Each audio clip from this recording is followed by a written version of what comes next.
Today, I've gathered up a round table of guests. These are all the folks that I had the memory management and memory safety conversation with at Handmade Seattle 2022. And we had such a good time with that we thought we should get back together and continue the conversation on a new topic.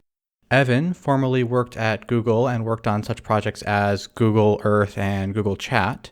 He's an active member of the roguelike community with several 7-day roguelike submissions and a talk that he gave at the roguelike celebration. And he's a language designer developer working on the language Veil, which has a lot of interesting experiments in the world of memory safety that differ from things like the standard borrow checker of Rust or garbage collection or any of the other things you've heard of. It's sort of interesting experimental stuff. And it also has a lot of other cool features like auto replay and things like that. And he's got a lot of blog posts about these sort of practical language theory concepts. John is a founder and lead developer at Pontoco, a game studio which works on VR titles, its most recent being The Glass Clockwinder, which came out in June of 2022 to fairly positive reception. And he also writes a lot of blog posts about game dev, Unity, Rust, and a lot more. Ryan is a good friend of mine. We've worked on several projects together, starting with the Dion demo that was shown at Handmade Seattle, and then Metadesk, a meta programming parser library, and we currently work together on the Rad Debugger project at Epic Games. And he regularly does live programming streams on Twitch and writes blog posts about topics such as UI development, patterns in his C code that he wants to share, and a lot more. We got together this time to discuss the pros and cons of investing in new tools during the software development process. I'm splitting this conversation up into two parts because we went on for quite a while and we did have a pretty clean divide between the two major topics we discussed. So here in part one, we focused on things like when to invest in a new tool versus using what you've already got, when to make the choice to build custom tools, how to integrate that into a normal development process. We talked about estimating the metrics of how much time you spend on different parts of a project, how reliable such estimations are, and what other kinds of values those estimations have. We talked about forming theories about the systems we build, and we talked about approaches to bug tracking. I hope it'll be interesting and that you'll get something out of it. Without further ado, here's the round table. All right, so I'm here with the panel from the Handmade Seattle memory management discussion. We've got Evan Ovadia, John Austin, and Ryan Fleury. Welcome, guys. Howdy. How's it going? Hey.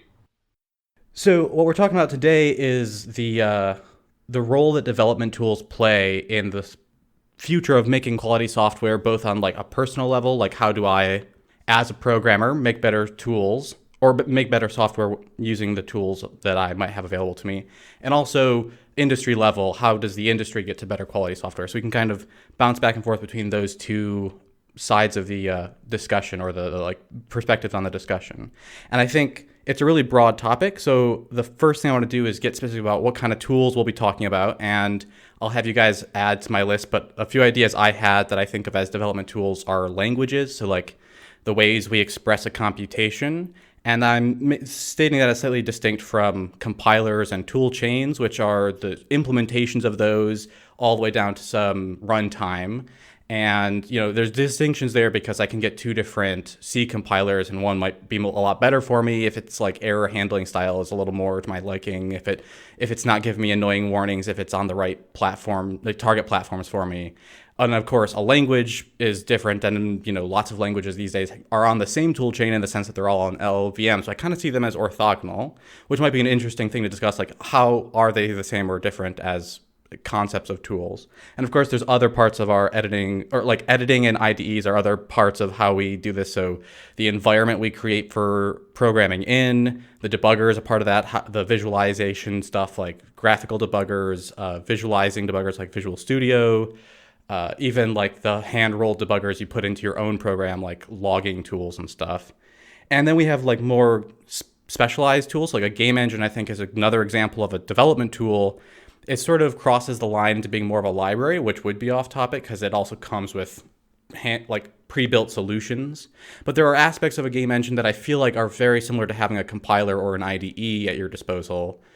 but they're also specialized. And so it opens a set of curious questions like, should tools be more specialized or more generalized? Should the game engine be the model that you write an operating system on, or is that like not possible to make a tool that is really good at both? That's kind of another dimension to this. So that's a lot of different angles to go at. But before we even start visiting those sort of nodes of this discussion, I wonder if does anyone else have anything else they think of in their heads as an example of a development tool that they don't want to miss out on? There's also like all of the, I guess, programming adjacent tools or developer team adjacent in general, sort of like version control.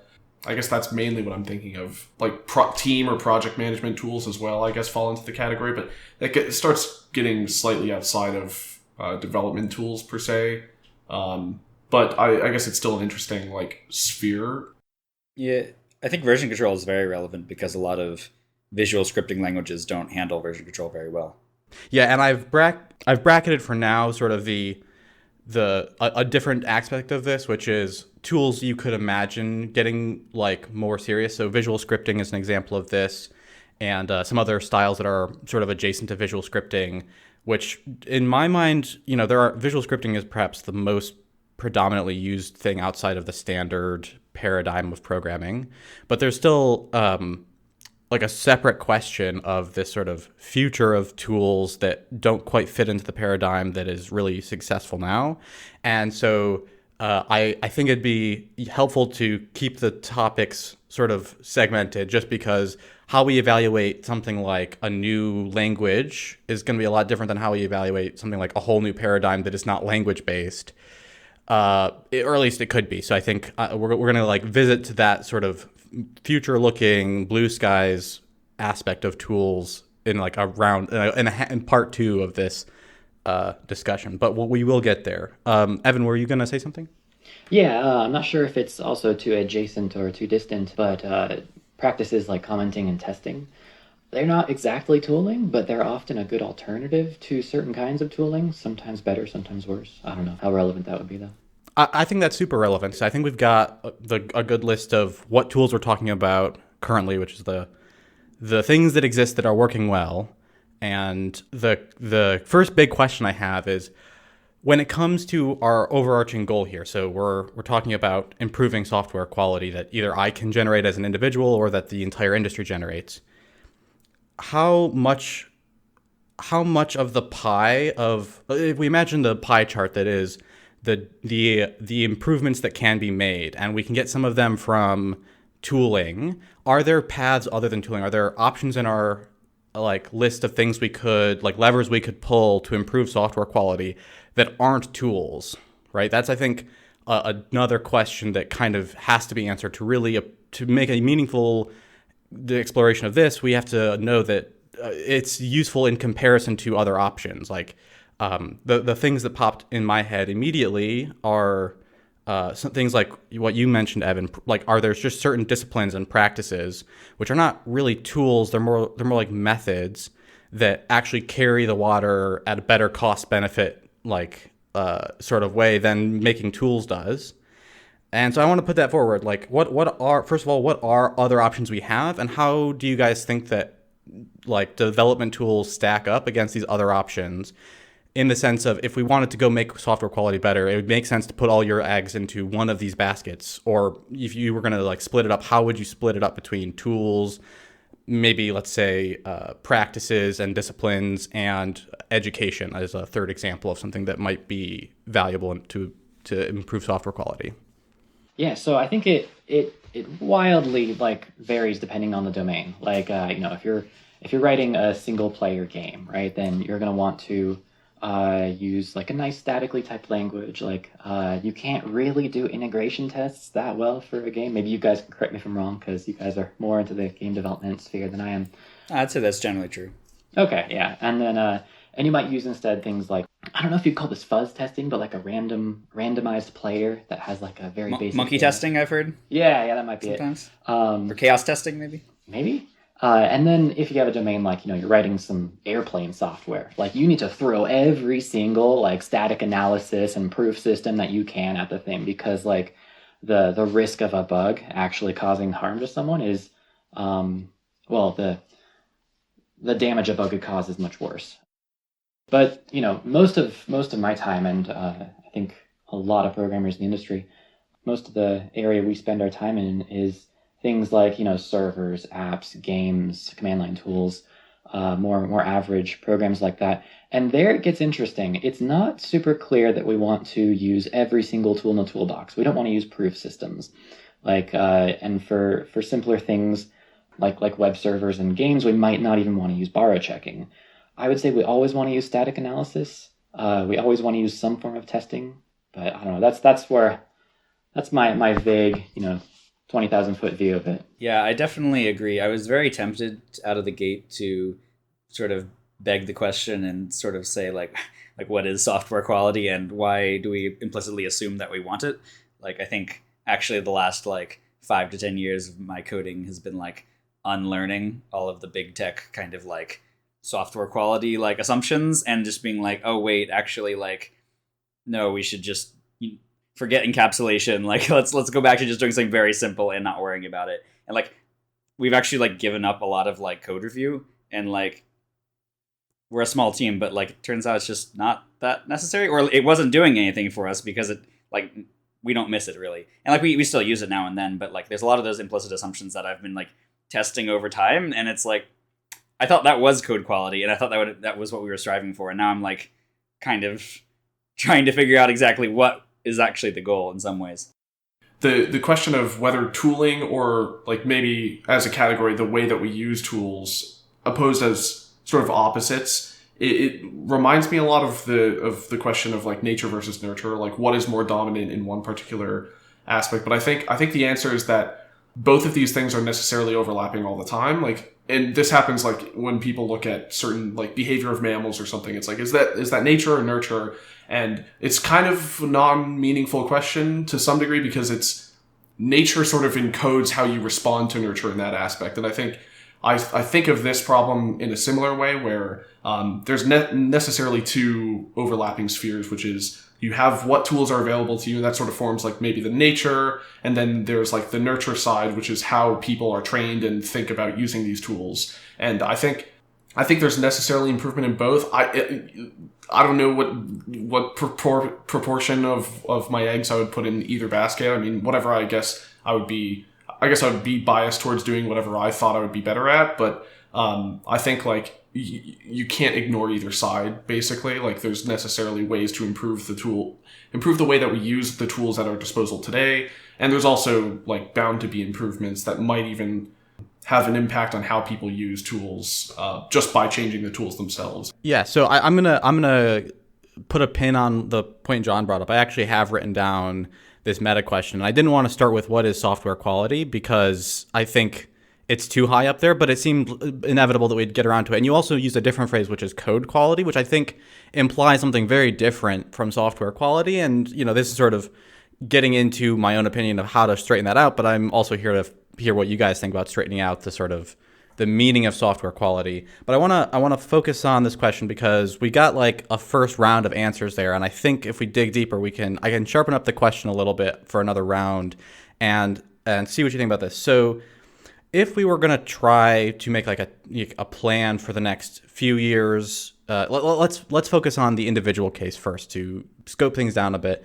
If you're working on a project and you're projecting a few years you're going to be on that project, and you're trying to figure out how to make your development cycle better, how do you make determinations I need to use a new set of tools or I need to get better at using the tool I've already started with?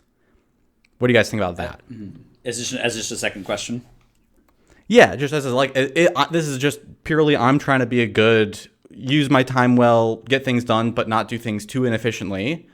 This is the second. So the second question is, how, when it comes to picking tools at that level, how do you weigh the difference between the benefits you might get from picking a better tool and the benefits you get from learning the tool you've got better?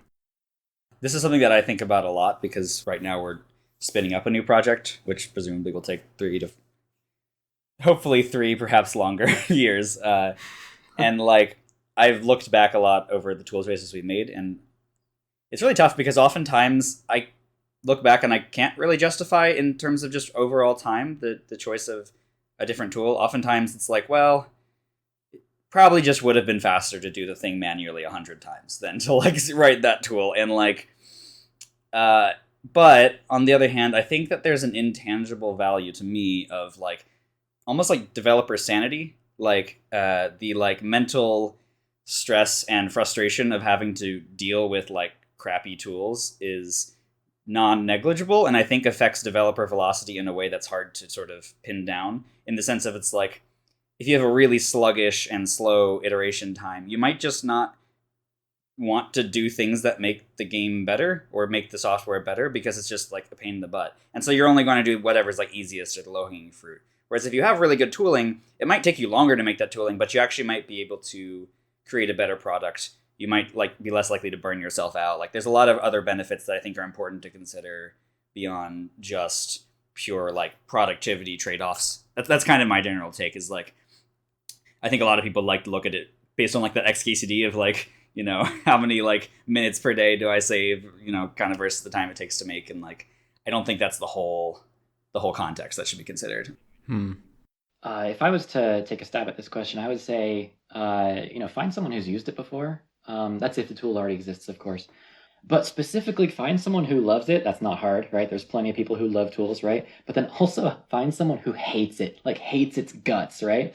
Because they'll often have a lot of the downsides that aren't advertised by all the people who love the tool. And then make sure that they're both in your domain. Like, for example, if you're working on compilers, right, then you would ask someone who's in compilers, hey, is this parser generator good or is it a bad idea? Or if you're in games, like ask them, hey, is Unity good or is Unity bad? And that's important. Make sure they match up with your domain, because we engineers love to take these tools that work really well in this one specific situation, and we love to pretend that they work amazingly in every single situation. I don't know why we do it. We do it all the time. I do it all the time. Hopefully I don't do it too much. And then, when you're experimenting with it, like keep an eye out for the things that they both said and see, like, do those benefits and drawbacks actually manifest for your situation? That's what I would say. Yeah, I think so. I guess my perspective is it's a little bit hard to say this because it's so hard to justify or like really provide reasoning for. But I think for me, I think the most important thing would be to start from first principles and first evaluate like directly what the problem that the tool is supposedly solving. Like, what is that problem that you claim it's solving, and is that actually true? And what do the alternatives look like? And I think John brought up an interesting point, which is like iteration time in general. I think that people should be honest about what iteration time actually looks like given a tool. And I think I actually frame my thinking of tooling inside of this whole iteration loop perspective of, the act of doing computation and refining computation over time is beginning with like a human thought and then encoding it into some inputs into the computer. The computer does like some quote unquote decode process, which would be like, you can imagine compile time fits into that box right there, right? It's like decoding whatever the inputs are.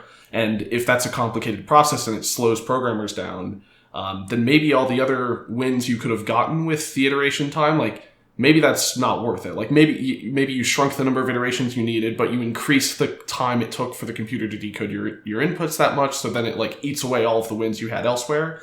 And so I think framing things in that perspective, I think helps me at least conceptualize like the trade-offs in this space and making sure that it's not like a univariate analysis of like, well, yes, like, of course I write this code once and it magically works and everything's solid and like, it's 100% safe or something. But if that did have this effect of slowing down the entire iteration cycle, was it actually worth it? And I think John makes another good point too, which is, how do people feel while they use the tool? Like, are they actually going to be happy? There's a quote, I can't remember who it's from, but it was something like a quantitative difference of 10x or more, which I think that's just an arbitrary number. But I guess I'll rephrase it to say a sufficiently large quantitative difference will make like a significant qualitative difference. And I think what's interesting about that is if compilation time did speed up like 100x or something, would you make different choices? Not only in like what you not only I guess what you do in your day, but also what will you try and what space of possibilities will you actually explore. If you have to dedicate the next 20 minutes to compiling your project from scratch, if you change this one thing, I don't know about you guys, but I'd be like, I'm not even going to try. I'm just going to try to do this hack and by avoiding that. Yeah, you're going to choose the simplest.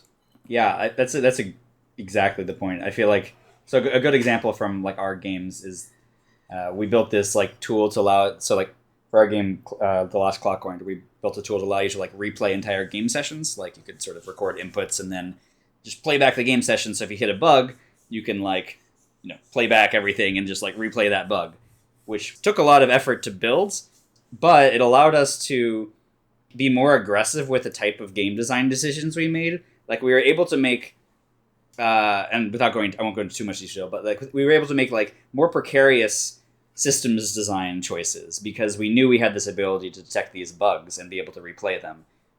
So we could like, not worry too much about, it's like, oh, if it's a floating point rounding issue, we can catch that because we can go replay that. Whereas if you don't have that ability, you might be inclined to make very safe decisions and you get a less interesting game, which is a really interesting kind of back and forth. We actually we faced that same exact decision cool. in Veil, this programming language that we're working on. We actually do have a mode where you can just compile the program with replay on, and it'll record stuff, and then it'll replay it Amazing. Deterministically. Yeah, it's I love it, and it does affect like what you design for and what you do, because now like you can give that instrumented program to the user. Right, and of course they would have to know about it. You have to tell them this is going to record stuff and put it on a file.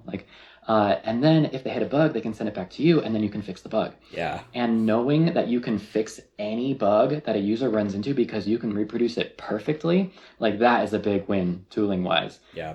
And that kind of like feeds into the broader perspective, which I really liked how you put it, Ryan. It's that you need to start from first principles. And like in Google My Maps, when I was on that team, we had a nice perspective of we want to help as many people as we can, as much as we can. And it's a slightly different, priority, slightly different perspective than just optimizing quality, because we always got to remember, what are we actually making software for?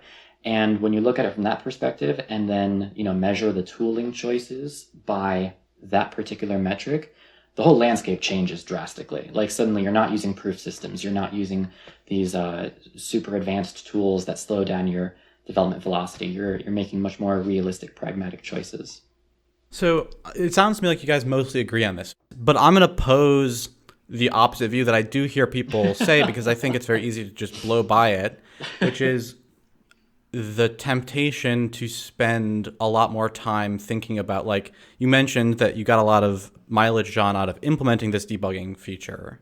And so it's interesting because, you're thinking about that in terms of, yes, we spent some time building it and we got way more out of it.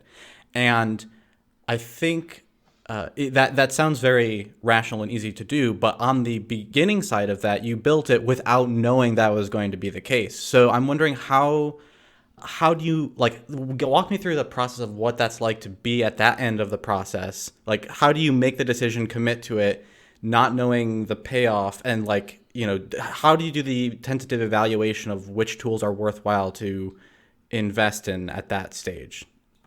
Yeah. I think I'm supposed to say something very like intellectual and carefully reasoned, but to be fully honest, like I think a lot of it is like stumbling around. Like the replay system came out of it because Clockwinder is a game all about recording your own clones. And so when I went to implement that mechanic, I was like, hey, let's just implement this in a way that also we can apply to the full game replay session too. Because it's just recording inputs one way or the other. And so I just made the choice to make a slightly more general system rather than something a little more specific. And that's sort of, the replay system fell out of it. It ended up like kind of down the road, there's knock-on effects like maintenance and sort of like some amount of tech debt from choosing that sort of more general system. But to be fully honest, I think it was more of an emotional choice of like, this is how I want game development to be.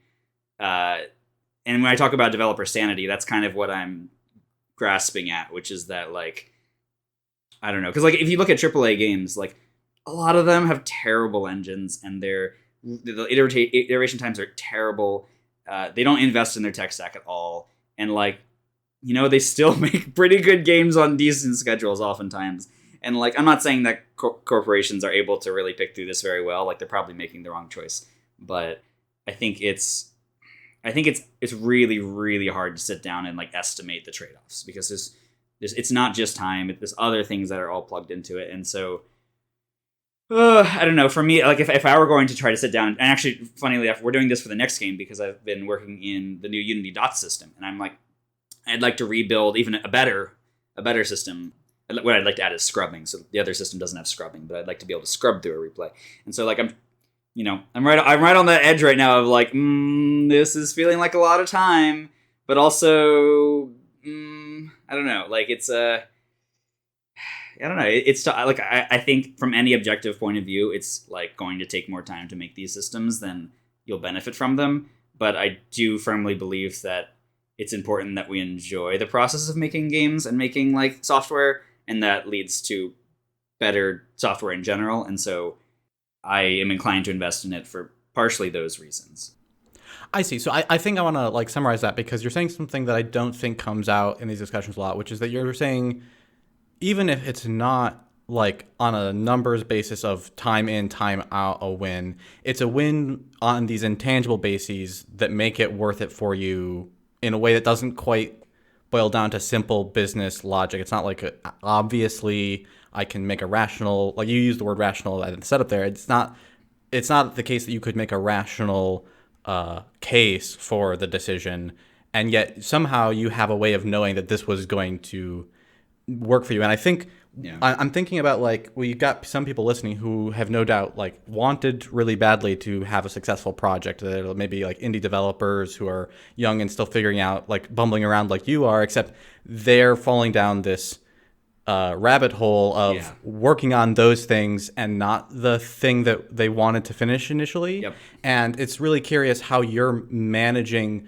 even though it's an intangible payoff, you're managing to get the payoff and move on. I do some bad amount of, I do a little bit of time boxing, I think is the way I think about it. So like whenever there's a tool or a feature, I look at it and say, it's like, okay, I'd like to spend 3 months on, so this is a big feature. So like I'd say like, okay, let's scope for something that's 3 months. And if it's bigger than that, okay, that's just not going to be, I think there's definitely a rabbit hole effect, especially when you can't estimate very well, when like especially an amateur like engine programmer like sits down, it's like, I'm gonna make a game engine, and it's like you scope it for 3 months, but actually it's gonna take you like, you know, so many years to make a game engine. So it can be hard to estimate, but I think that's like kind of the important thing, is that you should like say like, I want to dedicate like 30% of my time. Like that's kind of like, say it could be 3 months, or it could be like, you know, 1 day a week. I actually think that doing like a day a week or something like that is great, because it becomes immediately obvious how little you can get done in a day a week, and that really forces you to scope things down. But I think it's tough to go in reverse and say like, you know, how much time will it save to move to a Go, you know, stack? Like, I don't think, if anyone says they can put a number on that, I'm not sure like I would like believe them. It's just, there's too many factors. It's sometimes possible. Like maybe. Like for example, if you're writing in Go and you find that you're suffering a lot of I don't know, data races, right? Then every bug that you know eventually root cause to a data race problem, you can then attribute the time spent on that bug to how much time would be saved by switching to something like Rust. Of course, then you have to consider like how much time are you wasting by switching to Rust, and how much the bar checker is slowing you down. But and how do you calculate how much time it takes to switch in general? Yeah, exactly. And how many developers you lose along the way. Yeah, exactly. And it's like once you but I think the overall approach of like attributing, you know, past bugs, time spent to certain root causes is actually pretty solid. When I was doing the 7-day roguelike challenge a few years ago, I discovered that an alarming amount of my time was spent just trying to reproduce problems that I found when playtesting. And that's where, you know, I eventually stumbled upon that same system that you were talking about with the replay and rewind. So it is possible to look back and measure this kind of thing, but for most things, it will be emotional because you can't really do that. Yeah, I think it's also useful to be very grounded about what your project actually is and what are the stakes on the project. Because I think there's a very big upside to building a very useful tool in that it's not just going to pay off for one project. It's going to pay off in some way for like all the people who use it successfully. And so it's like very high reward, but it's also very high risk. Like you don't know what's going to happen. Like you may waste your time. And I think what's useful for, in the case of the example that Alan brought up, where you're a young independent game developer, you want to work on a game or something like that. I think that people would benefit from, and I'm speaking to my past self right now. They would benefit, and by they I mean me, would have benefited. They would benefit from just being very realistic about like you want to build this game. How long do you think you're going to work on it? How much do you think you're going to sell it for? Do you think it's going to like be this huge thing that you like develop into this franchise? I mean, if it's your first indie game, like probably not. But just be realistic. And if you're working in a game studio or a corporation or something, it's like you're in a much more stable environment where this has a much like. Presumably the business calculations have been worked out for this project. Like, there's some upside for possibly tooling. And then if you're like an independent game developer who's trying to ship your first game or something, it's like, I don't know. It really changes the calculations to some degree. It's like, do you want this game to define the next 10 years of your life, or do you want to move on to something else in 2 or 3 years or something like that? And if, I don't know, by the time you get, especially if you're like gaining experience, by the time you get 2 years in, you'll probably disagree with all the tools you wrote in the first 2 years, and you'll be like, well, I wasted, and that's another aspect that I forgot to mention earlier. Maybe it's not a waste of time to write a tool that doesn't pay off in like an actual time way, because the programmer who wrote that, if they understand what went wrong, then they got better somehow. So I think like there is an educational aspect to it as well. Like it does very deepen someone's understanding of one problem, and maybe it would inform their choices for another tool they could work on. But I mean, I don't know. I guess that's what I was thinking through all that. Another good example of time boxing is like hobby time. So if you have a full-time job working on a game and then spend your off hours, now and then working on something, that can be like a great way to like force you to like make something smaller. I think it's especially risky when you start doing tooling full-time. That's definitely a danger zone. There's one more, I think, really important factor in here, and that's the risk and uncertainty involved. Like if you're trying to make a game within 2 years and you've got a very solid deadline because that's when the money runs out, right? And you know that this particular nuisance is only going to cost you maybe 4 to 5 weeks of developer wasted time. And the developer says it's only going to take 2 weeks to fix, to completely prevent all that.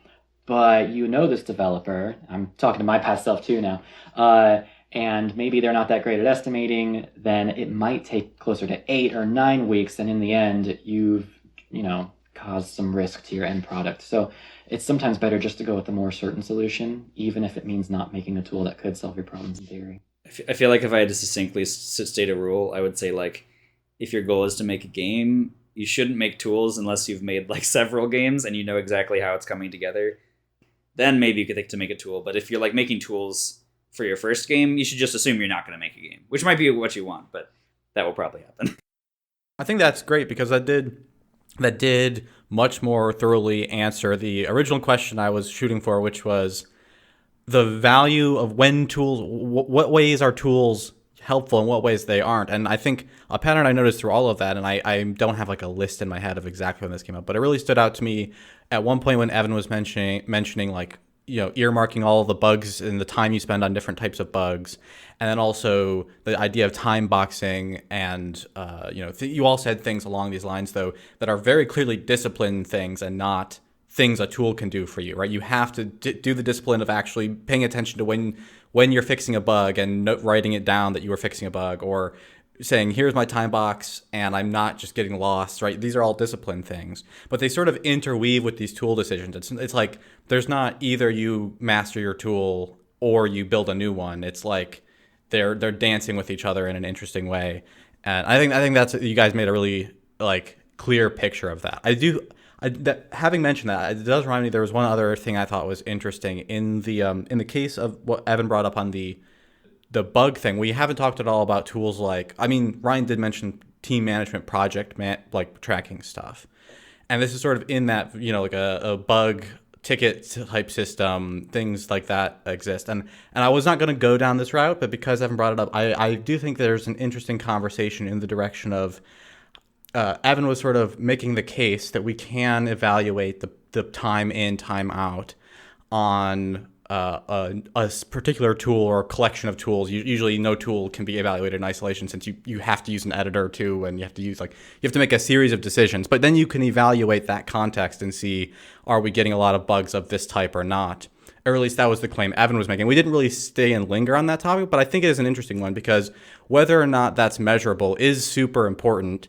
And I wonder if everyone agrees, because I could imagine an argument to the effect of that tracking bugs and trying to pin time to it like that isn't as reliable way of evaluating this as it might seem. Like, it seems very scientific in a way. It's like, this is rigorous. We're writing down. We've got a bug, and we are clear that this was a data race bug. But bugs are, by their very nature, something we didn't quite understand at the beginning. We didn't know they were there in the first place, usually. Right. And there's another question. Like, there's a whole stack of arguments I could make. So I'm just curious if anyone had any other thoughts on that issue of can we evaluate these objectively at all? Because I think that's worth spending some time thinking about. I have some counter arguments for it, even though I said it, but I'll let you guys go first.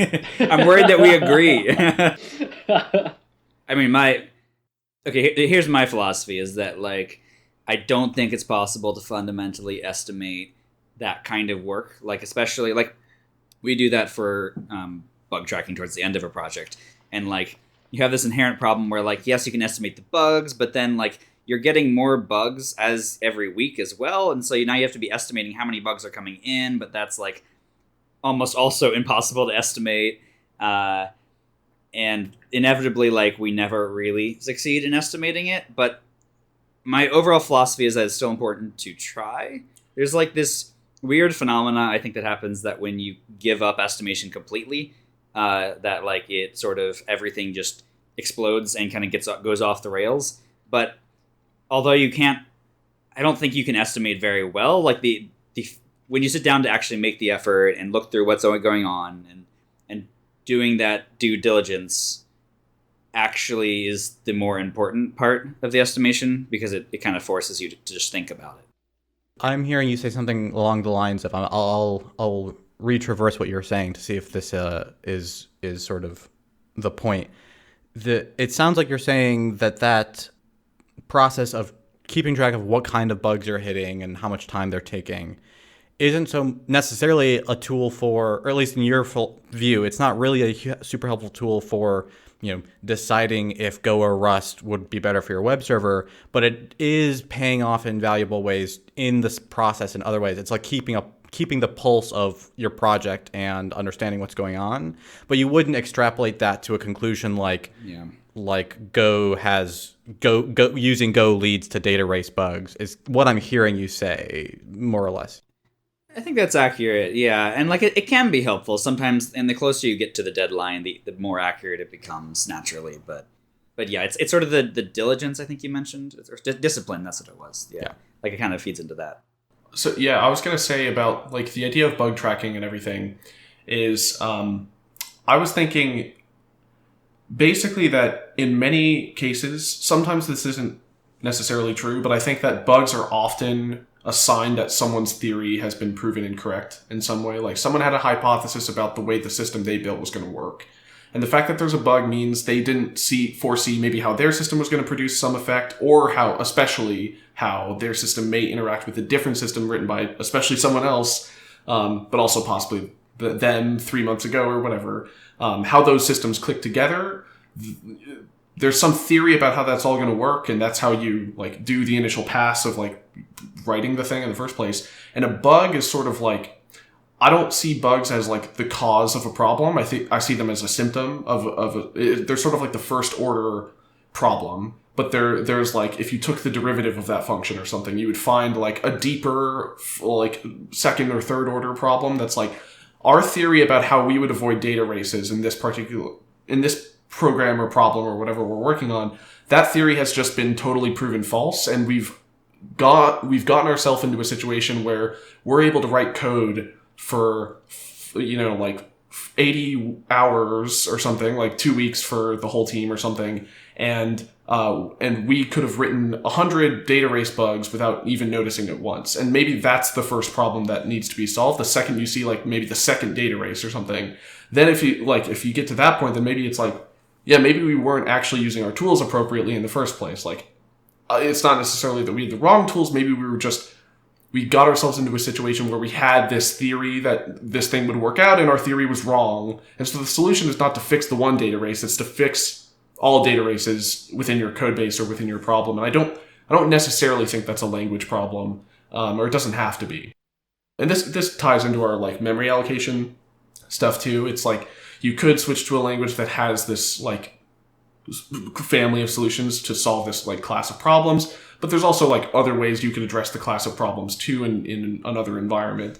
And so I think that's what I kind of think about the bug tracking thing. It's like you could be wasting your time solving all these data race bugs, and it may be dramatically more efficient, like 100 times more efficient, to just go back to the drawing board and be like, what in our theory is failing and how do we fix it moving forward?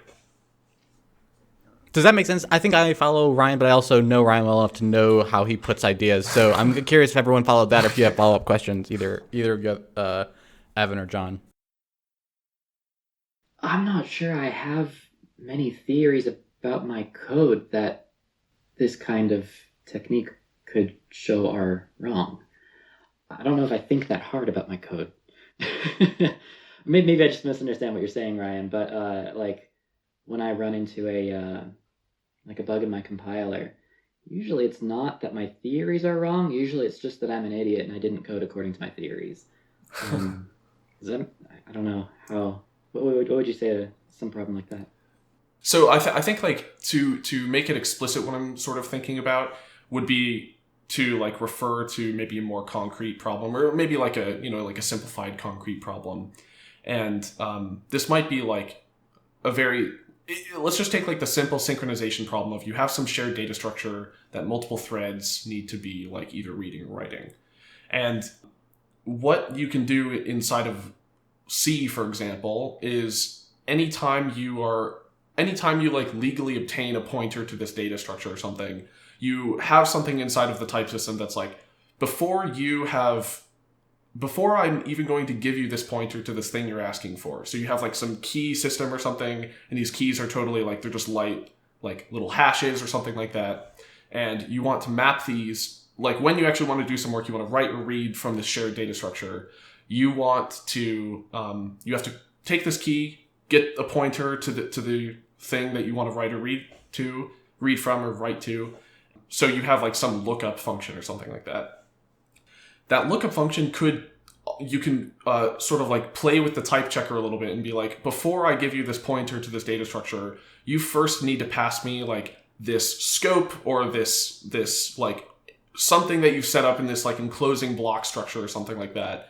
And if you write to the rules of that API, then the idea would be like, as long as everyone's like passed this thing and appropriately closed it or something like that, then there's no like overlapping that can occur anymore. As opposed to if, someone could have assumed they had the mutex held or whatever, and then someone's like writing without the mutex being held because there's like overlapping nested wrapped helper functions and everything.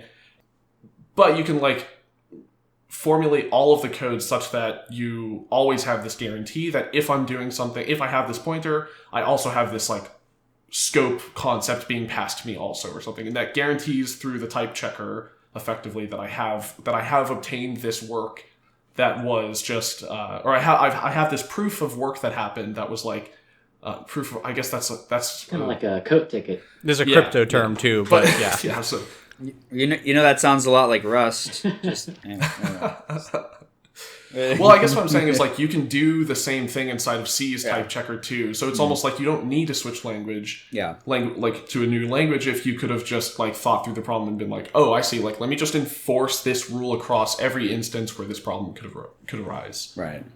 So let me tie that back in. So I think your example is helpful, and I'm gonna tidy it up in case anyone didn't follow that, but I think I know what thing you're pointing at. So Ryan's talking about, like, in the specific example of we're trying to prevent data races, for instance, and we set up a type checking utility. It's like the C type checker is going to we're going to leverage it a little bit, and the helpers or the API that gives you access to this requires that you pass in this other sort of scope parameter, and the scope really means that you're holding the critical section or the mutex or whatever that gives you exclusive access, or you've got something like fancy, like you have ideas of how, like, later we won't need to have a mutex. There will be other tricks we can use. We can, like, buffer up the writes and cache them all out at once. You got all kinds of cool ideas you might explore someday, but this is the API you write. And then to tie this back to the thing about theories would be to say, so you have this theory that your scope is going to save you from a data race, and then several months later you're having a bunch of data races and you discover,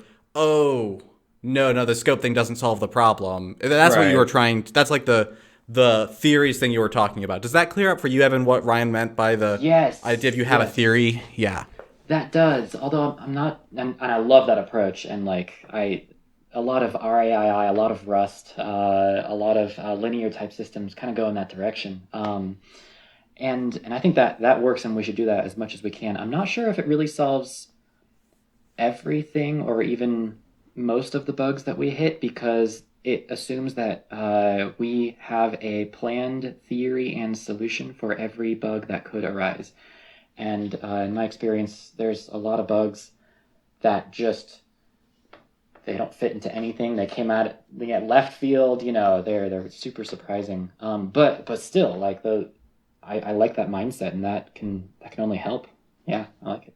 Yeah, I feel like it depends on context again, like especially if you're making, like, say, handmade things where most of what you're working with is something that you designed yourself.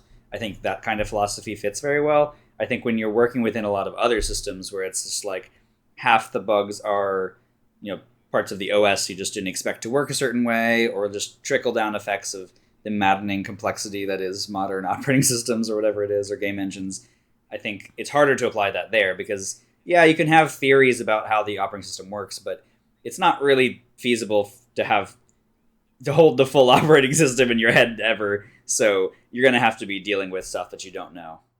Yeah, so I think to sort of sharpen up the difference between those two situations, when you're dealing with, say, like, you're hacking around on, a Unix API, and the docs tell you that there are like 5 different variations depending on which branch you're on. Like, sometimes this thing will mean this, and sometimes it won't mean that, and you can't figure out if the docs are even saying anything in particular half the time. Like, you're like, wait, does it guarantee that anything happens? And you're like, no, it kind of doesn't. And so you go down this path sometimes in those situations where you have to kind of build a sort of, in the scientific sense, you build a theory of how it works. Like, you run some experiments, you see, okay, when I did that, this happened. When I did that, this happened. You run your experiments, you get some hypotheses, confirm them, disconfirm them, work on it, and then you go, okay, I think I have a mental model of how the operating system works.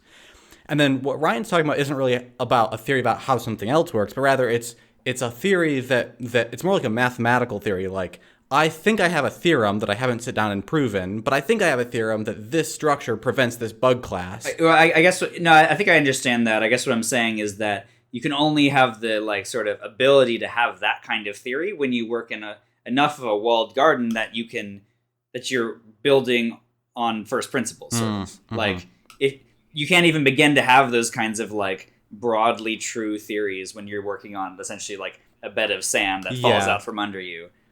Yeah, I think, to me, that they both do fit in ultimately. Like, a bug is still an incorrect idea in a theory. It's just, is it more of a mathematical structure of theory or a science? Like, if my bug, to use the game engine example, I know from my experience using GameMaker that a lot of the times the bug was that I did not correctly understand how GameMaker was going to work. And so I had an incorrect theory about GameMaker, and the bug was a manifestation of that.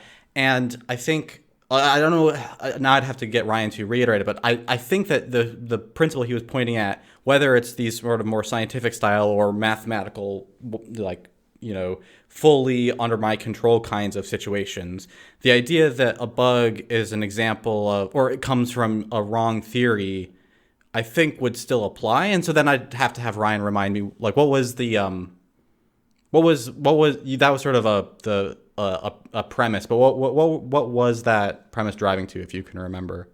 I was saying that a bug is like a symptom, not a cause. It's like not the problem in itself. It's a sign that there was a problem earlier, and it actually reminds me a lot of like, it's sort of like I don't know, maybe like you could think about economics or something, and people are like, oh, like clearly the curve went up this day, and that's clearly is like that was caused because of like such and such or something, and people see like either the line, I don't know, I don't want to get into like economics now, but people see the line going up and the line going down as sort of the problem or the initial thing to like worry about, but really the deeper truth is like sort of the derivative or the second derivative of the function that's kind of moving things over time. And so like in the case of like if you actually took measurements like in what John was talking about, where you're recording bugs and you see like how many bugs are arising as the project moves to completion. I think the problem, I was trying to like get to a point where I could say the actual problem that's happening when you're like shipping, then you don't have a choice. It's like, look, we just got to fix all this stuff and push this out the door kind of thing. But the original problem that caused all of those things was not the fact that like someone just did a small screw up kind of thing. It was like, no, like 10 months ago, someone designed the system with the idea that these issues wouldn't happen, or they like weren't thinking about it, or they just didn't worry about it that much. And all of these bugs were caused by some small set of decisions earlier. And so that's what I was trying to drive towards. I think with respect to the walled garden thing, I think it's like a false dichotomy. Like, I don't think that you're either in a walled garden or you're not. I think you're always kind of in a walled garden of various size. And like handmade people tend to like be like, the world is my garden. Like I can do, like I'm in this whole deal and I invent everything. And of course I love that more than like working in like a giant code base I don't control. And if you're working on like, let's say you're like an engine programmer adding on top of Unreal or something, it's like, look, it's exactly what Alan was sort of saying. It's like, I have some prediction about how Unreal is going to pass me these things or, some other, whatever. And maybe you're not in a position to solve that like third order bug that was caused by some decision in the engine code, like, 5 years ago or something. But you do have to do something about it in your walled garden, which is like whatever layer you're writing code in.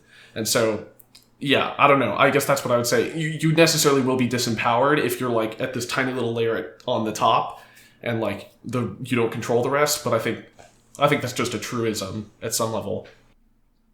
Right. I like the separation between how much power you have, because I feel like that's something that when I go to make a tool is something I think actually is really part of the emotional process of wanting to think about it, of like developer sanity is partially, it's like how much agency do I have over my environment. Like that's kind of part of the reason why I don't like using a lot of third-party tools, or like that's why I shy away sometimes from Unreal Engine, which is like packed with batteries included, is because like there's very powerful tools there, but you don't have a lot of agency necessarily because it's very like crufty and kind of like sewn together in these weird ways. And sometimes it might take longer to make your own tools, but you will have more agency, and just that makes for a better development cycle. And it allows you to make more theories. I think what I was going to respond with to the theory point was that I agree that like you are having these theories about how the external world works, but oftentimes, especially when you're really at the top there, when you're on top of some of these game engines, it's like there's so many theories that you have to have that it's like it doesn't make sense to think of it in that way. Like sometimes it does. It's like, oh yeah, okay, actually physics, happens before the frame, not after, or something like that. And like there's some of that is stable and thinkable, but I also feel like there's thousands and thousands of those theories that are just like, oh, this new library, they didn't implement this feature because some so-and-so went on break, but then they needed to kick it out the door, and so there's a to-do in the code, but that didn't show up until you pulled this other string, and none of that's something that you should ever be having theories about, because it just doesn't feel like useful brain space. But I don't know, I'm kind of jaded in that way, because I'm kind of sick of those sorts of, like, I don't want to have those theories. I think that's a useful intuition, and there'd probably be a whole different conversation to be had about how to build a programming style around cooperating with such a large and untamable section of your program being like so side by side. Like what Ryan was pointing to is you can usually find a place where it's like, okay, if I find some space here where I can just build a little mini walled garden, I can then get back to like building something that I have control over for that region. But there's a separate set of skills that I think, as Ryan was saying, if you're in the handmade world, you might just say like, look, I don't think it's valuable to ever be in that position and to develop that skill, so I just avoid the situation where it comes up. But even like hacking on an operating system level thing where you're trying to do something slightly outside of the very basics of what the operating system provides forces you to kind of play the operating systems game in the same way that you have to play a game engine's game. And so there's a separate set of skills and disciplines there that are just how do you problem solve in that environment that looks very different from how you problem solve in the walled garden thing, I think. And it'd be interesting to go down that path, but we're far enough off topic just talking about bug tracking, I think. So unless there's anything else on the topic, I know, Evan, you originally said you had some stuff you wanted to say about bug tracking. I don't know if we've kind of covered it thoroughly enough to your liking or if you'd like to put that in, but I think after that, we'll move on to sort of part 2 of this big topic we've got. Sure. Yeah, I think there's a right way to do it and there's a wrong way to do it. To put it shortly, the wrong way to do it is to, whenever you have a bug, for each category of problem, whether it be memory safety or type safety or data race safety or all that stuff, like check a box, like, hey, did this affect that? No, don't do that. That's that's a big waste of time. That's gonna expend your very finite resource of developer sanity. But I think a way that does kind of work is like whenever you have a bug, write a paragraph, of like, hey, what was the root cause of this bug? How did we fix it? Right? And those are so valuable for a lot of other reasons. And one of the things that makes them valuable is later on when you have an idea of like, hey, maybe I can add this time traveling thing. Like you can then go back and search through all the bugs, search for words like in this case, desync or sync or reproduce. And then you can, count up all the bugs that really do match the kind of thing your solution would solve. And then you can gauge it. Yeah, it's really hard to do it ahead of time. You really have to have a solution in mind and then go back and read through the descriptions. Yeah, I love that idea.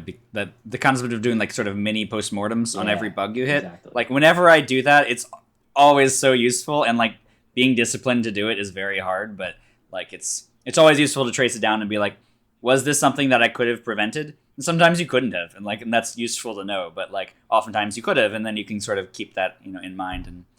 Just the act of writing it down is so helpful. All right, cool. I don't think I've ever actually done something quite like that. Like, I think the most detail I've ever put into describing a bug is whatever ends up on the Git commit. So I might have to try that out and see how I like it. I think one problem I would have personally is I don't always know when I'm working on fixing a bug. Like, we talk about this like you just, like, it's a sort of mechanical thing, like as if you sit down at your desk and you get the like Stanley parable, here's your instructions, fix this bug today, you type in the fix and then you walk away. But for me, bug fixing kind of like happens halfway through other thing, and then I forget that what I actually did for 10 minutes was fix a bug. Right. It usually only happens for me when you have a specific like, oh, this is like we've noticed this bug. Yeah, when you're fixing bugs that like you send out a build and then the big bug comes back, I could see like that boxes it better so I could catch those. Well, perhaps instead of saying bug, you could measure it by like whenever you say like, ah, crap, like that's your signal to like, okay, maybe I should write a paragraph about this in an hour. Yeah. Or like whenever, like Ryan was saying, like whenever you have a theory in it and you proved it false, like, or when your models collide in some way, that's your signal to make a little note to yourself, hey, I should write this down a little bit. Sometimes even just throw a comment in your code that contains the words do not submit and then have a linter at the end. And literally the comment could be like, do not submit, explain this before you submit this PR. And then when you are about to submit the PR, the linter will trigger and you'll be like, oh yeah, I promised myself I would explain this. And then you can explain it in your PR or your bug report or something. It helps to have a team too. Because half the time it's like, I'll just write a paragraph to my teammate or whatever just so that one, it like makes me feel bad for writing bad code, so I'm like held responsible, and two, then they won't do the same thing. So I don't know, it's kind of useful. It's also a fun way to like, if you're ever in a particularly angry mood, you can like sneak in some profanity, like be like, oh, like this fucking damn bug or whatever, and like you can like describe it and explain your frustrations with yourself or with any hypothetical user, some API that you wrote or like whatever. But yeah, so that's always a fun aspect of that. And that's it for part 1. In part 2, we turn our attention to the conversation of future programming tools and possible paradigm shifts, non-textual programming, or other types of integrated environments, things like that. If that sort of topic is of interest to you, you might find part 2 interesting. Thanks for listening.